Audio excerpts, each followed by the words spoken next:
아, 안녕하세요. 2018년 1월 1일, 네, 1월 1일 오후 시간입니다. 뭐, 남들 다들 잘 쉬고 계시겠죠? 뭐, 남들 쉬는 시간에 나와서 강의를 녹화하고 있는데요. 음, 우선은 우리 연구실이 많이 바쁘잖아요? 1월 1일, 1월 2일부터 아마 여러 가지 이제 업무 신년 계획들이랑 지금 진행되고 있는 거, 그런 것들도 해야 되고, 계획도 세우고, 지금 또 1월 1주랑 2주에 이렇게 그 CK 사업단 그 교육 관련된 참여자들이 있어서 아마 모든 연구원들이 같이 참여를 못할 수가 있어요. 애당초 이 강의는 물론 자리에 모여서 컴퓨터랑 실습 키트를 두고 교육을 하는 약간 그런 컨셉이긴 한데, 이제 막상 한 3, 4년 정도 이런 거 하다 보니까 느끼는 게 학생들이 다 바빠. 일단은 뭐 개인적인 시간을 포함해서 공부하는 것들도 많고 또 해야 할 것도 많고 하고, 우리 연구실의 전력전자라는 그 분야의 특성상 이 사실은 이 실험이 굉장히 많잖아요. 그래서 이 시간 내기가 만만치 않거든요. 그래서 그런 거를 약간 감안해가지고 아주 옛날부터 2015년 그때부터 약간 이런 세미나 계획 같은 게 항상 있었어요. 없었던 적은 없습니다. 근데 이게 뭐 여건상, 뭐 시간상, 뭐 이게 이제 여러 가지 이유로 좀 뭔가 한 완결의 품질을 떠나서 그냥 완결 자체가 딱 된 적이 없어서 올해 말에 이제 한번 2017년도 말에 전체적으로 한번 정리를 해보자라고 해서 시작된 강의고, 지금 오늘 하는 이 ADC 강의까지 끝나면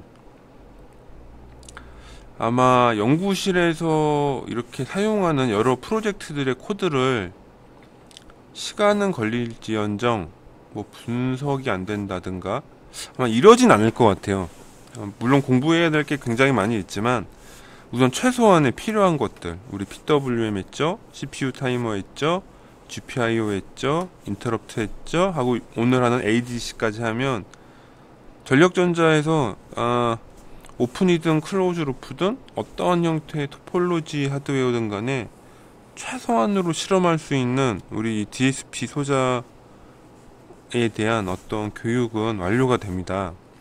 뭐 추가적으로 필요한 건 뭐 캔 통신이라든가 뭐 SCI라든가 뭐 트립 인터럽트라든가 뭐 기타 등등들이 있는데,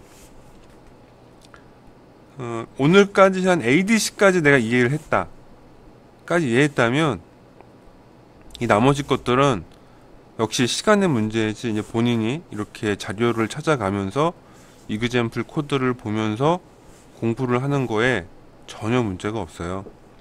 여러분들은 학부생이 아니라 최소 석사 이상의 어떤 고급 인력들이잖아요. 그러니까 막 굉장히 급한 마음에 이걸 뭐 단기간에 빨리 어떻게 공부를 해서 진짜 막 엄청 잘하는 사람이 되겠다라는 그런 조급한 마음보다는 3년, 5년, 10년 되게 장기간 동안 일하는 거고, 어차피 지금 공부하고 있는 이 DSP도 이게 뭐 싱크웍스라든가 인터넷에 이제 많이 사용자가 늘어나서 이렇게 저도 이렇게 할 수 있는 거지, 이게 공부하는 사람은 시간이 많이 걸려 원래. 그래서 원래 시간이 많이 걸리는 일들이니까 뭐 생각처럼 진도가 안 나간다 막 이렇게 막 좌절할 필요 없어요. 원래 시간이 많이 걸리는 거고, 어떤 면에서는 꾸준히 꼼꼼하게 공부하는 방법으로 하신다면 시간이 걸려도 뭐 원하는 수준까지 다다를 수 있을 거예요. 자, 그래서 오늘 ADC 설명하는 거를 시작할 것이고, 이게 내용이 좀 길어요. 이제 ADC 이 설명을 보면 실습으로 할 예제 포함 포함되어 있고, 예전 연구실 코드도 일부 좀 나와 있고, 그런데 이게 참 불행하게도 ADC만으로는 설명이 안 돼요.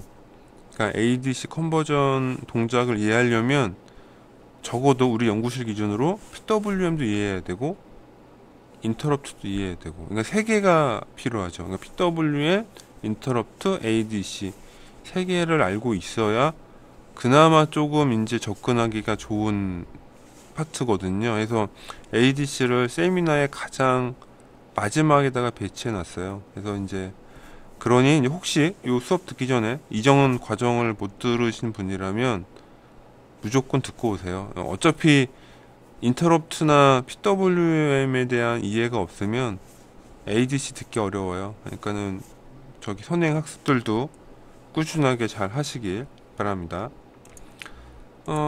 내용은 이렇고, 오늘 ADC의 이해랑 인터럽트 이해하는 거죠. 예, 요 주제이고, 항상 하는 말이지만, 지금 하고 있는 모든 강의는 강의의 자료, 정보, 특히 레지스터 동작에 대한 정보라든가 간략하긴 하지만 어떤 시스템에 대한 설명은 모두 다 컨트롤 슈트에 나와 있습니다. 오늘 자료 같은 경우는 그 클럭 관련된 제어 부분도 있고, 그 다음에 인터럽트 관련된 부분도 있기 때문에 화면에 보이는 이 시스템 컨트롤 앤 인터럽트라고 하는 이 레퍼런스 자료도 참고를 해야 되고요. ADC 동작은 그 ADC라는 요 또 파트 자료를 좀 참고하셔야 돼요. 예전 강의는 여기 간단히 넘어갔는데, 그 제가 말했잖아요. 엄청 우수한 강의자가 아니잖아요. 지금 저도 공부하는 사람이고, 그리고 뭐 싱크웍스 같은 사설 교육기관을 통한다 하더라도 결과적으로 이해를 한다는 파트나 이해를 하는 부분, 내가 어떤 기능을 이해한다는 거는 내가 자료를 찾아볼 수밖에 없어요. 그러니까는 내가 모르는 부분이나 구현하려는 어떤 기능에 대해서 우리 구글 같은 것도 많이 찾아보시고, 특히 이 TRM, 테크니컬 레퍼런스 매뉴얼을 꼭 참고하십시오. 거의 모든 자료는 이 TRM 자료에 나와 있어요. 그리고 이제 이분들도 TI사죠. TI사도 이런 자료들을 꾸준히 업데이트 합니다. 이 테크니컬 레퍼런스를 열어보시면 그 문서 오른쪽 상단인가에 그 리비전 번호가 찍혀 있어요. 근데 걔네들이 그런 자료들을 정기적으로 뭐 비정기적으로 업데이트를 해줘요. 시대상에 맞게. 그러니까 그런 것도 참고해서 같이 보시면 괜찮을 것 같아요. 자, 283 소모에는 우리가 아날로그 신호를 디지털로 바꿔주는 ADC라는 모듈이 내장되어 있습니다. 혹시 ADC라는 용어 자체를 처음 듣는 친구가 있는지 모르겠는데, 그 아날로그 투 디지털 컨버터의 약자예요. 예, ADC. 자, 그리고 이제 특성을 보면 샘플 앤 홀드 기능을 가진 12비트 ADC 이렇게 있는데, 그 ADC는 신호를 변환하는 장치고요. 그 신호를 변환하는 어떤 아날로그 신호 있잖아요. 그런 신호들이 어떤 면에서는 자연 상태에 있는 신호잖아요. 그러니까 그 뭐라고 하죠? 굉장히, 그러니까는 ADC라는 것 자체는 디지털로 바꾸는 동작이기 때문에 그 샘플링 속도라는 그 물리적 한계가 있어요. 어떤 PWM으로 치면 스위칭 주파수, ADC로 치면 변환 주파수라는 게 있죠. 근데 문제는 변환 주파수가 있기 때문에 그 주파수의 한 주기 동안의 신호가 그러니까 아날로그 신호가 가만히 있으면 좋아요. 사실은 가만히. 근데 이제 무슨 문제가 있냐면, 내가 아무리 빨리 변환을 해도 아날로그 신호라는 것 자체가 주파수 대역이 무한대인 신호잖아요. 그러니까 내가 신호를 변환하는 중에 이 측정하는 신호 자체가 바뀔 수 있는 거죠. 그래서 그런 동작상의 한계를 극복하고자 이 샘플 앤 홀드라는 또 별도의 어떤 장치가 붙어 있어요.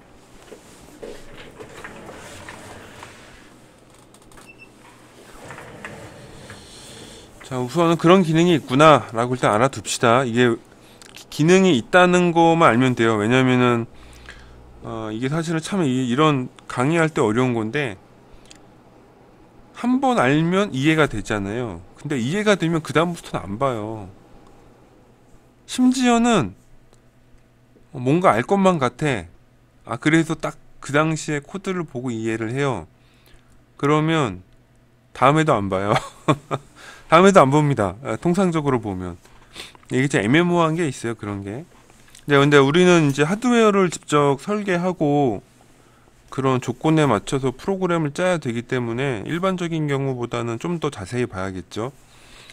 여튼간에 샘플 앤 홀드라는 기능이 어떤 신호를 샘플링하는 동안 이렇게 특정 조건으로 붙들어 매는 거예요. 하드웨어에. 보통은 캐패시터에 신호를 저장해 놨다가 그거를 ADC 쪽에 연결해서 어떤 그런 외란 특성을 개선하는 거죠. 일단은 그런 게 있구나 라고 일단 알아둡시다. 하고 이제 두 번째는 AD 컨버전 속도는 빨라요. 이게 아마 12.5메가 샘플 퍼 세컨드인데, 사실은 ADC가 한 개만 있어요. 두 개 있던가? 잠깐만. 기억이 안 나네. 두 개인가 한 개인가? 한 개만 있었던 것 같아요. 나중에 자료 봅시다. 이 자료 기억이 안 나네요. 이게 사실 자료를 매일 뚫어다 이렇게 이렇게 계속 관찰하고 있는 게 아니라 가지고, 이게 ADC가 한 개였던 것 같아요. 모듈이 한 개고 샘플 앤 홀드가 두 개네요. 요게 지금 컨트롤 슈트에서 찾아보는 ADC의 TRM 자료죠. 요 자료는 나중에 나올 테니까 우선 참고하시고. 그래서 ADC가 하나입니다. 근데 ADC가 하나인데 이게 측정해야 되는 신호가 여러 개 있잖아요. 그러니까 어쩔 수 없이 모든 신호 하나마다 ADC를 한 개씩 배치하면 좋죠. 그러면 가장 좋은 성능을 낼 텐데, 이게 사실 가격과 굉장히 큰 관계가 있거든요. ADC 같은 모듈은 비싸요, 대부분. 이제 TI사 홈페이지만 보더라도 AD 컨버터, 독립적인 IC 형태 ADC 컨버터 하나가 일반 MCU 가격이에요. 그래서 사실은 굉장히 고가의 부품입니다, ADC가. 그러다 보니까 얘를 2833은 연결 가능한 ADC 신호가 16개인데 16개의 ADC를 심을 수가 없는 거죠. 너무 비싸서. 비싼 것도 둘째치고 또 16개를 심는 것도 문제예요. 이게 ADC 자체가 이렇게 아날로그 신호를 취급하다 보니까 각종 노이즈나 뭐 이런 것들에 영향을 받거든요. 그러니까 ADC는 하나만 두고 앞쪽에 채널을 여러 개 이제 두게 된 거예요. 그러다 보니까 이게 이제 선택 옵션이 생기는 거죠. 샘플 앤 홀드라는 기능을 한 개만 뒀을 때는 시퀀스밖에 안 되거든요. 근데 이거를 ADC는 하나지만 샘플 앤 홀드 기능을 이중으로 두면 신호를 동시에 샘플 앤 홀드에다가 저장해 놨다가 각각 샘플링 하면 이게 좀 더 시간적으로 이점이 있거든요. 이게 예전에 CPU 했을 때 했던 말이지만, 우리 CPU의 파이프라인이란 기능이 뭐냐면, 인스트럭션을 읽어왔을 때 그게 패치, 익스큐트, 리드 오어 라이트 이런 오퍼레이션 하잖아요. 이게 기능이 서로 겹치지 않기 때문에 명령어가 몇 단계로 쪼개져서 서로 겹쳐서 실행이 될 수가 있잖아요. 익스큐트 패치 익스큐트 리드 라이트 기능이 오버랩이 안 되니까. 그런 식으로 샘플 앤 홀드도 샘플 앤 홀드 기능이 동시에 신호를 캡처해서 할 수도 있고, 서로 번갈아 가면서 샘플 앤 홀드 동작이 될 수도 있고, 그래서 이런 옵션상의 특징이 나오거든요. 그래서 그거를 크게 여기서는 시퀀스랑 이중 샘플링 모드 두 가지로 설명하고 있어요. 시퀀스는 눈치챘겠지만 샘플 앤 홀드가 이 두 개가 한 번씩 실행되는 거예요. 그러니까 A번 샘플링, B번 샘플링, A번 샘플링, B번 샘플링 이런 식으로 되는 거고, 이 이중 모드는요, 샘플 앤 홀드를 A, B가 동시에 되는 거야. 동시에 샘플링 하고 그리고 이제 컨버전이 되면 또 동시에 샘플링. 뭐 이게 뭐 얼마나 큰 차이가 있나요? 뭐 이렇게 궁금하잖아요. 근데 이게 이제 아주 미세한 차이가 있죠. 여하튼 간에 AD 컨버전 속도라는 건 유한하잖아요. 지금 최대가 12.5메가인데 대체적으로 걔보다 성능이 더 낮아요. 실질적으로 계산해 보면 무슨 문제가 있냐면, 예를 들어 전류원 두 개를 측정한다라고 했을 때 아무리 날고 기어도 정확하게 샘플 앤 홀드의 샘플링 주기인 만큼의 시간차가 생기는 거죠. 그러니까 예를 들어 쉽게 말해서 컨버전 속도가 1Hz라고 합시다. 그러면 A번 한번, B번 한번, A번 한번, B번 한번 어떻게 되죠? A랑 B 사이에 1초라는 시간 지연이 있잖아요. 그죠? 그러니까 데이터 찍을 때마다 시간 차이가 존재하고 있는 거예요. 근데 샘플 앤 홀드를 동시에 하면 동시에 찍고 기다렸다가 또 동시에 찍고, 그러니까는 동시에 데이터를 측정하게 되는 거죠. 이중 모드는. 그래가지고 시퀀셜을 자주 쓰기도 하는데 거의 대부분 어떤 응용에서는 이중 모드를 그냥 대놓고 다 쓰는 경우가 많아요. 그러니까 샘플 앤 홀드가 이중이니까 적어도 두 개씩 측정할 때 두 개의 신호만큼은 동시 시간에 찍는 거잖아요. 그러니까 어떤 뭐랄까 리얼 타임이라는 측면에서는 훨씬 더 걔가 뭐라고 해야 되나, 목적이 더 맞는다고 해야 되나, 여하튼 그런 특성이 있습니다. 3번에 아날로그 입력 0에서 3V는 이게 28335만 걸을 거예요. 지금 제가 제 기억에 또 말만 하면 안 돼요. 찾아볼까요? 0에서 3V라는 리미트가 28335는 있는데요. 요새 나온 애들, 예를 들어 28379 한번 볼까요? 얘 같은 경우는 계산됐을 거예요. 0에서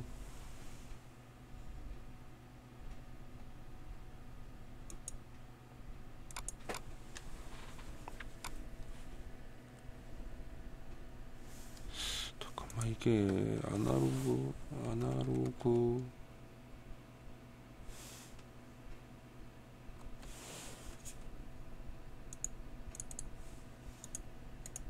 이거 어디서 찾아야 되지? 스페시픽 찾아야 되나? 레코멘드 오퍼레이팅, 이거 이런 거 좀 찾아봐야 될 거예요. 찾아보면 아날로그 페리페럴, 이게 좀 바뀌었을 거예요. 이게 옛날 2833은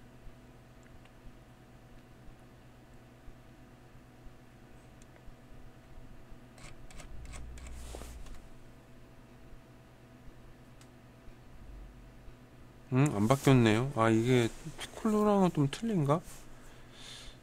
이게 칩마다 측정 레인지가 틀려요. 이거 굉장히 조심해야 되는데 28335는 아까 그 0에서 3V였잖아요. 근데 지금 28335보다 더 나중에 나온 얘네들은 3V가 안 되는 경우도 있네요. 2.5, 3 이렇게 되어 있잖아요. 그러니까 외부 전원 조건에 따라 틀려지는 거죠. 그러니까 이게 소자마다 틀립니다. 지금 예를 들어 2806X 뭐 이런 거 한번 볼까요? 이건 피콜로 제품군인데 이런 경우도 약간 틀릴 거예요. 얘도 갑자기 다른 소자 찾았기 때문에 이 스펙을 바로 못 찾는데요. 여기 보시면 얘는 피콜로라고 28335 아랫 등급에 있는 애인데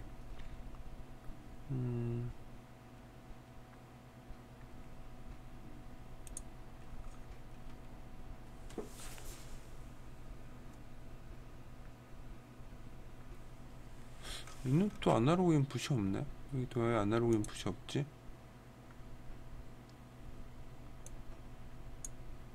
지금 335가 있다고 나와 있는데 한번 찾아볼까요?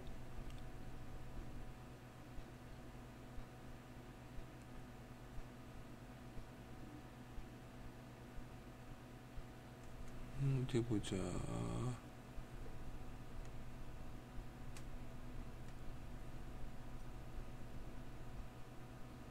아날로그 인풋, 아날로그 인풋. 한번 여러분들도 좀 찾아보세요, 같이. 이게 뭐 컨트롤 슈트의 데이터 시트를 자주자주 봐야 돼요. 이게 프로그램이 지금 이 컨트롤 슈트 프로그램에 하나로만 등록되어 있어서 모든 자료 포맷이 동일할 거라고 생각하는데 실제로 그러지 않아요. 왜냐면 여기 있는 각 제품들은 현실적으로는 굉장히 오랜 시간 간격 차이가 있거든요. 그래서 데이터 구성이요. 달라요. 2833호가 오히려 굉장히 옛날 거고, 방금 봤던 28379나 피콜로 지금 보고 있는 제품들은 훨씬 나중에 나온 애들이거든요. 그래서 뭔가 얘네들도 그러니까 문서를 만드는 어떤 포맷이 균질하지가 않아요. 이게 제품마다 약간씩 틀립니다.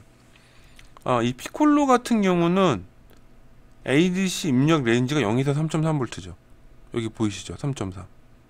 그죠? 여기서 돋보기를 딱 켜보면은, 아이고, 이거 너무 크네. 좀 줄여서, 쭉 줄여서, 여기 보면은 3.3이잖아요. 그러니까 이게 제품군마다 센싱 가능한 레인지의 범위가 약간씩 틀려요. 해서 조심해야 돼요. 그러니까 우리는 28335만 열심히 하니까 맨날 0에서 3V 막 이런 착각을 하는데 그러지 않아요. 이게 굉장히 다릅니다. 제품마다. 그리고 아까 말했다시피 AD 컨버전의 속도 자체는 12.5메가 이고요. 최대 16 채널 연결이 가능하고, 그 다음에 굉장히 큰, 정말 이게 아주 혁신적인 특징인데, 우리가 아날로그 회로를 물리적으로 만들기 때문에 사실 우리가 원하는 시그널을 차례대로 연결하는 게 불가능할 수도 있잖아요. 근데 그렇게 되면 뭐가 복잡하냐면, 시어노에서 봤을 때는 채널이 중구난방으로 배치될 수도 있어요. 이 연결된 방법에 따라서. 그래서 이제 그런 게 사실은 코드 짤 때 굉장히 불편하거든요. 그러니까 아무래도 그 레지스터 이름을 직접 사용하기 때문에 불편함이 있죠. 이제 그런 거를 하드웨어 쪽으로 좀 간략하게 만든 거예요. 그래서 AD의 실제 배치된 물리적 핀의 순서대로 AD 변환값이 나오는 게 아니라 그 변환값을 어떤 순서대로 저장할 건지는 다시 한번 설정할 수 있거든요. 그래서 이런 기능이 되면 하드웨어적으로 핀 순서가 어떻게 되든 간에 이 소프트웨어 입장에서는 연속된 메모리 공간에 배치된 AD 결과값을 받을 수가 있습니다. 이게 굉장히 그러면 프로그램 짤 때 편리합니다. 그래서 그런 장점들이 있고요. 그 다음에 보시면 이제 0보다 작을 땐 이제 0이고 3보다 크면은 4095에 한정이 되고, 그 중간값은 이러한 변환값으로 이제 설정이 되는 거죠. 요거를 되게 어렵게 생각하시는 분들이 꽤 있더라고요. 학생분들 중에.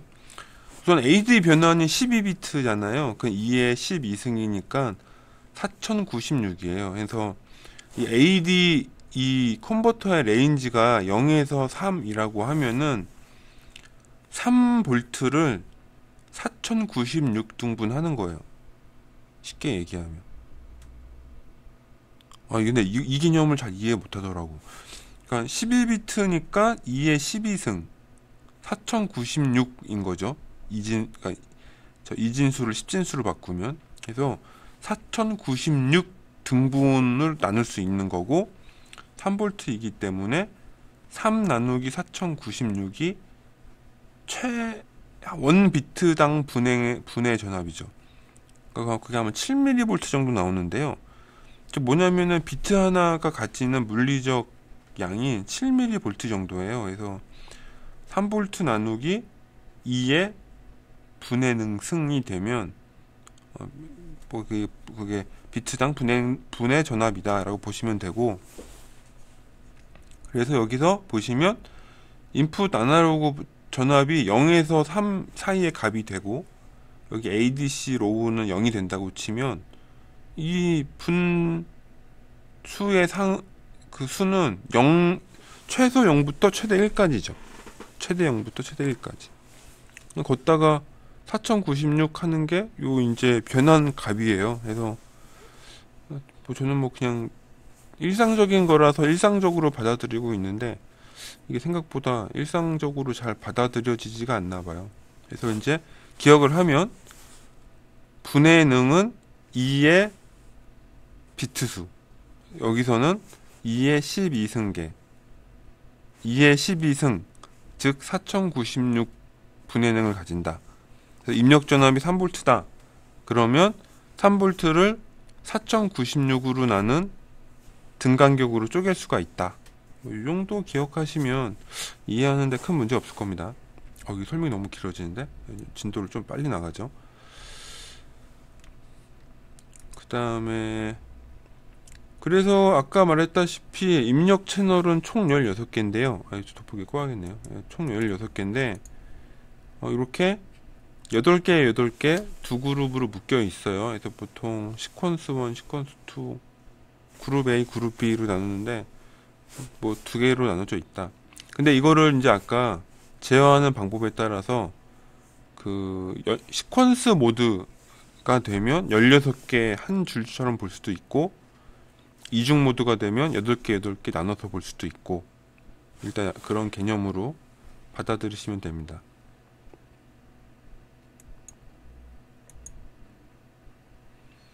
PWM 할 때도 잠깐 설명했던 건데 그 28335는 핀이 멀티플렉스드 핀이라고 했잖아요. 근데 아날로그는 고정할당 핀이에요. 이거는 뭐 미래에 언젠가 바뀔 수 있을지는 모르겠는데 이게 굉장히 합리적인 선택인 거죠. 왜냐하면 아날로그는 디지털 회로에 이렇게 먹싱이 되니까 디지털 회로 아날로그가 가까이 붙어 있잖아요. 칩 안에. 그러면 이게 서로 노이즈 영향을 받거든요. 아날로그는.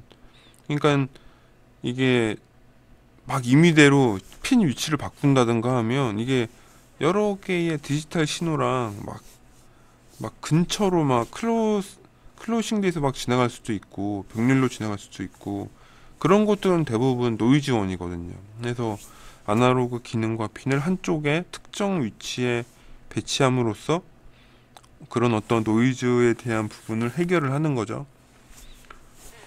그래서 뭐 일단 그렇구나 라고 또 알고 계시면 될 것 같고요. 그 다음에 뭐 아날로그 입력 사양인데요. 그 입력 클럭은 25메가다 25메가다로 아시면 되고 나중에 설명하지만 두 클럭마다 아마 한 번 샘플링이 최대 속도라서 그게 저기 뭐냐 12.5메가 SPS다. 그리고 입력 전압 조건이 0에서 3V다. 뭐 이런 것들 좀 체크해 놓으시면 됩니다. 그 다음에 이제 아까 말씀드린 건데 이게 아날로그 회로가 외부로 고정이 되면 이 핀 먹싱이 안 된다고 했잖아요. 뭐 그런 것도 있고 그 다음에 우리가 하드웨어를 막 연결하다 보면 뭐 전류 1, 전류 2, 전류 3, 전압 1, 전압 2, 전압 3 이렇게 순서대로 연결이 안 되는 경우가 더 많아요. 그렇게 되면 그 변환 AD 변환 결과값을 내가 프로그램으로 제어할 때 이게 순서대로 안 되어 있잖아요. 그러니까 이게 이 뭐야 변수 그러니까 레지스터 이름을 막 기억하기도 어렵고 여러 가지로 이제 복잡해져요. 진짜 그 이름 쓰는 것 때문에. 그래서 이 중간에 보면 이 시퀀서랑 그 리절트 레지스터가 그러한 어떤 AD 변환의 결과를 한번 소팅해주는 기능이 있습니다. 그 나중에 상세히 설명하니까 그걸 보시면 굉장히 편리해요. 그러면은 이 왼쪽에 아날로그 입력을 어떤 식으로 연결하든 간에 실제 저장되는 정보의 순서는 내가 임의로 설정할 수 있어요. 그러면은 진짜 전류 3개, 전압 3개 이렇게 해도 되고 전류 전압, 전류 전압, 전류 전압 이것도 되고 그래서 배치 내가 그러니까 개발 언어에서 결과를 보는데 굉장히 큰 유연함을 준다. 예, 뭐 그 정도 말씀드릴 수 있네요. 그 다음에 뭐 ADC 변환이라고 해서 ADC가 혼자서 움직이지 않아요. 여하튼간에 디지털 변환이라는 속성이 있기 때문에 이 외부에서 클럭을 받게 됩니다. 그래서 기본 클럭은 시스 클럭 아웃이고 얘가 150메가로 움직여요. 시스 클럭 아웃은. 그러면은 이제 중간 좀 이따 나올 그 클럭 모듈에서 이 ADC는 하이스피드 페리페럴이거든요. 그래서 그 HSP 클럭 이게 레지스터 이름이 기억 안 나네요. 이게 로우 스피드 클럭, 로우 스피드 프리스케일러, 하이 스피드 프리스케일러 두 개로 나눠져 있거든요. 그래서 각각에서 또 한 번씩 더 분주되는데 얘는 고속 분주비를 사용합니다. 그래서 HSP 클럭이라는 걸 사용하여 그래서 그 나중에 이제 보시면 여기 적어놨네. 그 HIS PCP 레지스터를 공유한다. 그래서 또 ADC랑 관련된 클럭들도 있으니까 이것도 컨트롤 슈트에서 한번 뒤적뒤적 해보세요. 이런 거를 자주 살펴봐야 됩니다. 그래서 전체적으로 보면 방금 설명했던 그 다이어그램의 이미지는 요건데 얘네가 실질적으로 외부에서 클럭이 들어오면 CPU 코어에 들어오고 여기서 PLL로 부소팅을 하겠죠. 그러면 그게 시스 클럭 아웃이라는 신호가 나오는데 얘네들이 여기 쭉 따라와서 밑에 보시면 HIS PCP라는 레지스터를 통해서 ADC에 결과를 준다. 그 다음에 아까 말씀드린 그 로우 스피드 클럭이라는 것도 따로 있고요. 따로 있고 기타 EPWM들도 얘네들 쓰고. 그래서 보면은 그쵸. 사실 클럭이 얼마나 빠르냐에 대한 기준은 이 PWM이 제일 빠르죠. 얘는 뭐 프리스케일러 전혀 없이 그냥 이 시스 클럭 아웃이 내려와서 바로 여기에 꽂히잖아요.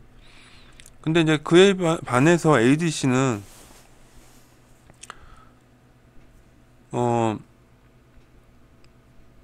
뭐라고 해야 되나, PWM처럼 주기를 바꾼다든가 뭐 카운터를 바꿔서 신호를 막 뭐 변조를 한다든가 이런 기능이 아니잖아요. 단순히 변환에 필요한 클럭들만 들어가다 보니 그 클럭이 막 이 PWM처럼 자유롭게 변조되는 건 아니고 여기 HISP 클럭, HIS PCP 레지스터를 통해서 약간 제한적으로 조정이 돼요. 그래서 실제 나중에 설명하는 거 보시면 최대 클럭이 25메가인데 예를 들어 24, 23, 22, 21 뭐 아니면 뭐 19메가로 조정되냐? 안 돼요. 그렇게 안 됩니다. 디테일하게. 그냥 뭐 2분주 정도 뭐 이런 식으로 나눠지는데 그게 아주 프리하게 나눠지진 않으니까 그건 제한치 정도는 알고 계시면 좋아요. 경험적으로 봤을 때 이 HISPCP나 이 ADC 클럭은 최대 스펙인 12.5메가 SPS로 맞춰 놓거나 걔보다 낮춰서 쓰거나 그냥 그런 경우가 많거든요. 그래서 그냥 참고하시면 될 것 같습니다. 자, 그래서 방금 말한 HISP 레지스터는 요런 레지스터 특성이고요. 요건 어디서 찾냐? 컨트롤 슈트에서 찾으시면 돼요. 그래서 기본값이 시스 클럭의 반이다. 뭐 이렇게 우선 알고 계시면 되고요. 뭐 여기도 앞장에서 나왔지만은 요거 나오고 나중에 여기에 그거까지는 안 나와 있나? 여기 그거까지 안 나왔네. 그 ADC 방금 얘는 그 ADC 변환 모듈로 들어간 클럭을 조정하는 거였고요. 그 ADC 모듈도 ADC의 그런 일련의 과정을 제어하는 컨트롤러가 내장되어 있거든요. ADC 컨트롤러가 따로 있어요.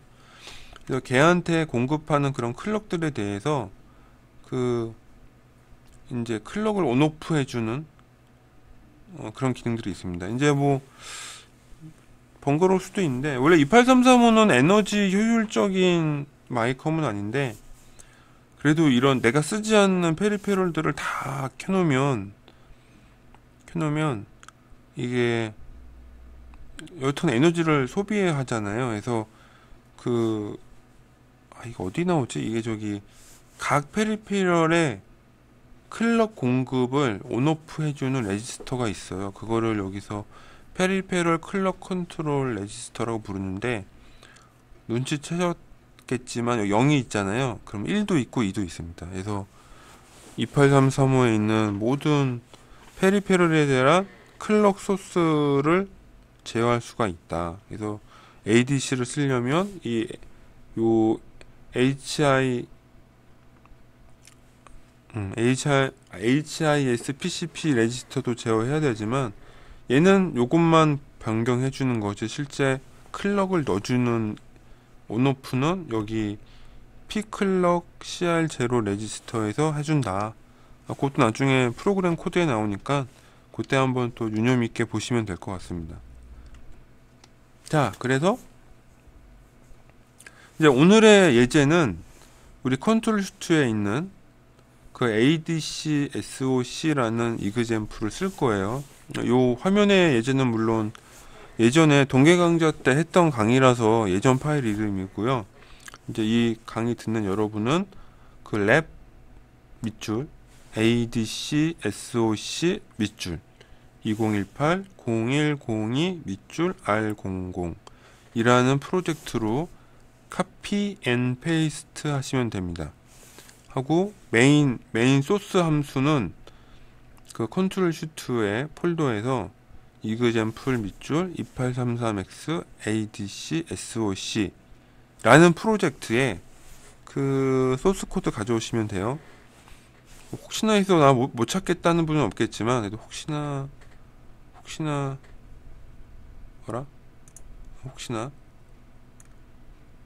여기 가져오실 파일 이름이, 그러니까 컨트롤 슈트에 있는 ADC SOC 파일 이름이 이그젬플 밑줄 2833x ADC SOC.c 라는 요 파일을 복사해 오셔야 돼요. 네, 그래서 복사해 오셨으면 연이어서, 자, 이제 앞쪽에 이제 복사해 온 파일을 열면 이렇게 이제 파일이 보일 건데요. 물론 여기 독점 C를 이용한 거는 제가 이거는 자료 만들면서 막 이 코드를 수정해야 됐기 때문에 이 원본 데이터 안 건드리려고 한 거고, 여러분들은 그냥 그 ADC SOC.c 파일 자체 그대로 쓰시면 돼요. 자, 우선은 이제는 강의를 꽤 많이 한 상태고 여러분이 어느 정도 기본 구조에 대한 이해를 하고 있을 거예요. 그래서 인트시스 클럭 같은 거 설명 안 합니다. 이제 이거는 예전 거 자료 보시면 되고요. 저기서 무슨 동작 하는지는 아마 충분히 아실 거라 생각해요. 그래서 그 이제 다음 것들 얘기할게요. 우선은 47, 48, 49를 보시면 방금 말했던 HISP, PCP라는 걸 커가지고 기본적으로 그 ADC에 들어오는 기본 클럭을 이제 설정해 주는 게 있고요. 그 다음에는 51번부터 62번 줄까지는 인터럽트 초기화하는 부분이 있어요. 뭐 이 부분은 다 공부하신 분은 아시겠지만, 이제 인터럽트 이니셜라이즈 하고 53번 줄, 58에서는 인터럽트 벡터 그거 우리가 만든 기본 인터럽트 스트럭처를 복사하죠. 복사한 다음에 PI 벡터 메모리 맵을 활성화하죠. 사실 가장 중요한 건 이 부분이에요. 61번이 뭐냐면, 이제 벡터 메모리 맵에 매핑된 PI 벡터 테이블이라는 구조체에다가 우리가 원하는 요 함수, 이게 함수명 주소 변수잖아요. 이 멤버 변수에다가 함수, 약간은 약간은 벡터 메모리 맵에 저장된, 벡터 메모리 맵에 ADC 인터럽트와 관련된 위치를 나타내는 벡터 변수죠. 정확하게는 거기에다가 실제 우리가 만든 ADC, ISR이란 함수의 주소값을 오버라이트 한 거예요, 지금. 그러면 이제부터 ADC int가 발생하면 CPU는 이 ADC int가 있는 메모리 위치 PI 벡터 맵에서 여기 ADC 밑줄 ISR 이라는 함수의 주소를 가져와서 그쪽으로 인터럽트가 발생하게 되는 거죠. 그쪽 주소로 점프해서 콜 해가지고 인터럽트 함수를 부르게 됩니다. 이런 부분들도 이제 인터럽트 부분에서 많이 설명했기 때문에 뭐 간략하게 설명하면 아마 이해하셨을 거예요. 그 다음에 64번 줄을 보시면 이제 나중에 이 다음 페이지부터 상세히 설명할 ADC int, ADC 초기화하는 함수들이고요. 그 다음에 66, 67, 68, 69는 이제 ADC 인터럽트를 쓰기 때문에 그 ADC 인터럽트는 PIE에 속해 있어요. 그렇기 때문에 PI 첫 번째 그룹이고 첫 번째 그룹의 여섯 번째예요. 꽤 높죠. 여섯 번째 인터럽트를 이네이블 함으로써 이제 인터럽트 이제 쓰겠다라고 선언한 거죠. 그리고 밑에는 mint1 해서 IER 레지스터를 초기화했고요. 이게 인터럽트 그룹 1은 다 위아래가 매칭이 돼야 되는 거죠. 그 다음에 전역 인터럽트 속성 키고, 그 다음에 리얼타임 인터럽트 속성 키고, 그 다음에 뭐 변수 두 개 초기화한 다음에 74부터 80까지는 이제 아마 인터럽트를 거는 코드를 넣은 것 같아요. 그러니까는 64번 줄에 int ADC는 진짜 ADC의 기본 초기화만 되어 있고, 요 이그젠플과 관련된 이제 이그젠플은 여기 대충 나중에 설명되어 있지만 두 개의 소스를 분석을 그러니까 AD하고 아마 2번, 3번 채널을 쓰는 것 같아요. 그래서 2번, 3번 그 채널을 컨버전 0, 컨버전 1에다가 집어넣고 이게 이제 아까 말한 실제 AD 변환한 결과를 저장하는 소팅이 한 번 되는 거죠. 여기서 순서를 내가 바꿔주는 거죠. 근데 이 ADC 발생하는 인터럽트 소스는 누가 주냐면 EPWM SOCA라는 이 인터럽트를 사용하는 거죠. 근데 이 EPWM SEQ1이라는 인터럽트는 PWM에서 제어해요.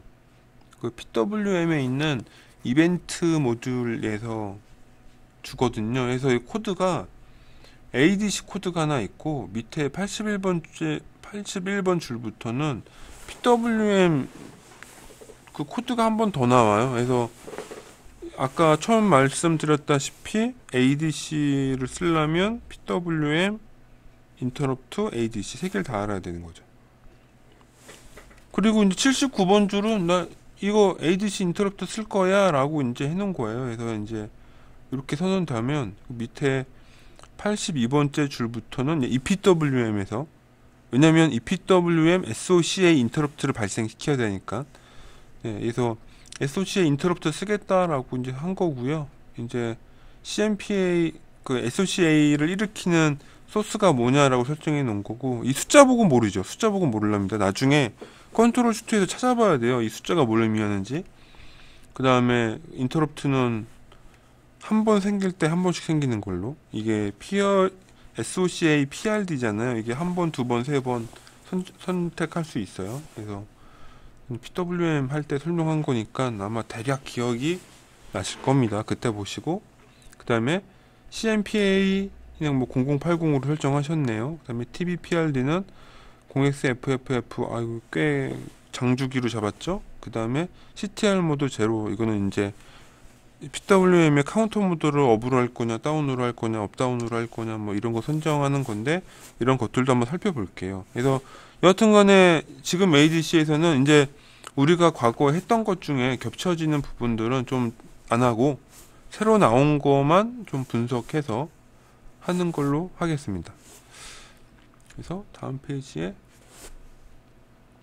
먼저 처음에 나온 거는 이거네요. 이 메인 루프. 자, 89에서 93은 가만히 보시면 이렇게 루프 부분이 있죠. 이게 메인 함수 무한 루프예요. 우리가 인베디드 프로그램 처음 접하는 분들이 가장 크게 오해할 수가 있는 게, 우리가 PC에서 프로그램 짤 때는요, 끝이라는 게 있거든요.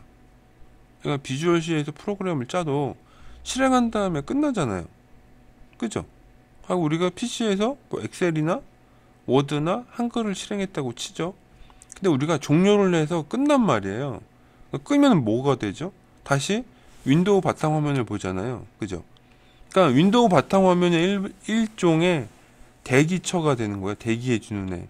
이게 마찬가지예요. 얘도 전원을 켜서 위에서부터 아래로 쭉 실행이 되잖아요. 그러니까 인터럽트라는 거를 무시한다면 94번 줄에서 끝나게 돼 있어요. 그죠? 94번 줄에서 끝나면 어디로 갈까요? 저기 리셋됩니다. 리셋. 얘도 다시 메인 함수 처음부터 실행이 돼요. 그걸 좀 이해하는 게 중요한 것 같아요. 메인 함수의 끝은 종료나 정지가 아니라 다시 메인 함수로 리부트해요. 그래서 그런 개념이 있으셔야 됩니다. 그래서 이제 그렇게 보통 안 쓰다 보니 우리가 보통 여기 메인 함수의 끝 부분에서 인베디드는 어떠한 명령이나 어떤 코드가 돌도록 무한 루프가 걸려 있어요. 대부분. 그래서 여기서 포문의 저 문법이 그냥 화일문이에요. 화일하고 가로 열고 1 이거예요. 그러니까 무한으로 도는 거예요. 조건 없이. 여기를 빠져나가는 방법은 리셋 아니면 오류 아니면 전원 끄는 거, 이 세 가지밖에 없는 거죠. 그리고 96번에서부터 117번까지는 그 ADC 인터럽트와 관련된 이제 코드가 들어 있는 거죠. 뭐 나중에 이해는 할 것 같긴 한데, 그 SOCA는요, 인터럽트야 발생해 라고 하는 그러니까 플래그만 주는 거예요. PWM SOCA 시퀀스 1이라는 플래그만 켜주는 거고, 그 플래그가 들어오면 ADC 인터럽트를 처리하는 함수는 이 ADC ISR이 되는 겁니다. 혹시 어려울까요? 이게 이제 나중에 PWM 이제 응용 제품, 응용 프로그램 보면 그때는 이렇지 않았잖아요. 이제 또 궁금증이 생길 텐데, PWM 우리 연구실 짜는 거 보면 PWM SOCI 인터럽트가 생기면 PWM 인터럽트가 생기잖아요. 그죠? 그죠? 자, 그거 두 가지 다 있는 거예요. 그러니까는 이 PWM 여기서는 지금 SOCA를 생기게 하겠노라라고만 설정한 거지, 그러니까 이 PWM 인터럽트 이네이블에서 인터럽트 처리하겠다라는 선언은 안 되어 있는 거예요. 이 코드는 그냥 SOCA, 그러니까 PWM SOCA 시퀀스 1 플래그만 켜주는 동작만 해주는 거예요.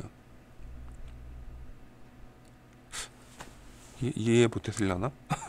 여튼간에 플래그만 켜줍니다. 플래그만 켜주는 거예요. 그래서 실제 PWM 인터럽트는 아무 쓰지도 않아요. 이건 그냥 플래그만 켜주는, 뭐라고 하나, 펄스 제너레이터 같은 역할만 해주는 거고, 정말 이제 플래그가 왔을 때 ADC 인터럽트 생기고 이런 것들은 지금 ADC에서만 지금 이렇게 돌아가고 있는 거예요. 어려운 얘기일 수 있는데, 이제 그거는 또 이 자료도 보시고 PWM 자료도 보시고 하면 이해가 갈 거예요. 그래서 여기 보이는, 화면에 보이는 이 예제는 이 PWM이 주기적으로 이 PWM SOCA 시퀀스 1이라는 플래그를 켜주면 그거를 ADC에서는 ADC 컨버전 게시로 받아들여서 ADC ISR이라는 인터럽트 함수를 호출을 한다가 요 예제의 주 설명 아니에요. 네, 그거 그렇게 이해하시면 되고요. 그 다음에 요 인터럽트 아래에 보시면 그 ADC 컨트롤 2에 리셋 시퀀스 1 있고 인트 시퀀스 1 클리어 있고 이렇게 있잖아요. 이게 뭐냐면요, 나중에 상세히 설명하는데, 우선 첫 번째 거는 뭐냐면 그 AD 변환 시퀀스가 위에서 이게 2개 등록해 놨잖아요. 2개. 그러면 두 개 등록하고 다시 초기화를 해야 돼요. 다시 위로 올려줘야 돼요. 위로 올리는 작업은 사람이 해줘야 됩니다. 네, 그런 것도 이제 프로그램적으로 쓸 수 있는 기능이기 때문에 이게 자동으로 초기화가 안 돼요. 사람이 그 시퀀스가 끝까지 오면 다시 처음부터 해라라고 리셋해 주는 게 필요해요. 그래서 이 112번인가요? 112번이 이제 그런 기능을 하는 거고요. 그 밑에 int 시퀀스 클리어는 이제 PWM이 그 EPWM SOCA SEQ1 플래그를 생성한다고 했잖아요. 그 생성되는 거는 그 ADC 스테이터스 레지스터에 int 시퀀스 1 클리어로 초기화가 되는 거예요. 근데 나중에 다 설명합니다만 플래그 레지스터는 따로 있고 그 플래그 레지스터를 지워주는 레지스터가 또 따로 있는 거예요. 그래서 이게 지금 ADC 스테이터스 레지스터인데 여기다 1을 써주면 그 시퀀스 1 플래그가 지워지는 거죠. 그리고 ADC는 말씀드렸다시피 그 PI 그룹 1에 속해 있는 놈이기 때문에 인터럽트 이 코드가 다 실행되고 나서 마지막에 에크를 꺼줘야지만 다음번 인터럽트도 또 걸리게 되죠. 그래서 뭐 이렇게 하시면 되고요.